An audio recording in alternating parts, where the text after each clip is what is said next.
دیکھیں بندگی کس کو کہتے ہیں؟ ہم صرف عبادت کو بعض اوقات بندگی سمجھتے ہیں. عبادت بھی بندگی کا ایک جز ہے. ایک ظاہر ہے عبادت اللہ تعالیٰ کی خالقیت و مالکیت کی وجہ سے ہوتی ہے. بندگی کا مطلب ہوتا ہے اللہ تعالیٰ کے احکامات کے سامنے سرنڈر کرنا.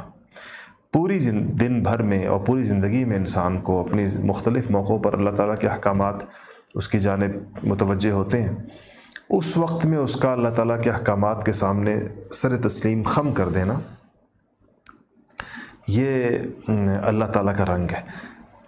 یعنی یہ زندگی کے اعمال کے اندر وہ نظر آ رہا ہوتا ہے. پھر اس کی کچھ کیفیات اللہ چہروں پر بھی ڈال دیتے ہیں.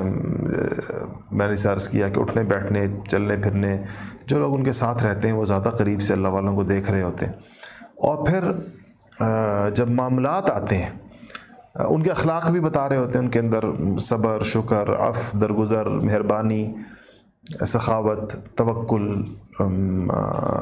سچائی، امانت، دیانت، یہ چیزیں نظر آئیں گی اخلاق میں. ان کے معاملات کے اندر انتہائی صفائی اور انتہائی اس میں ایک حسن اور خوبی نظر آئے گی.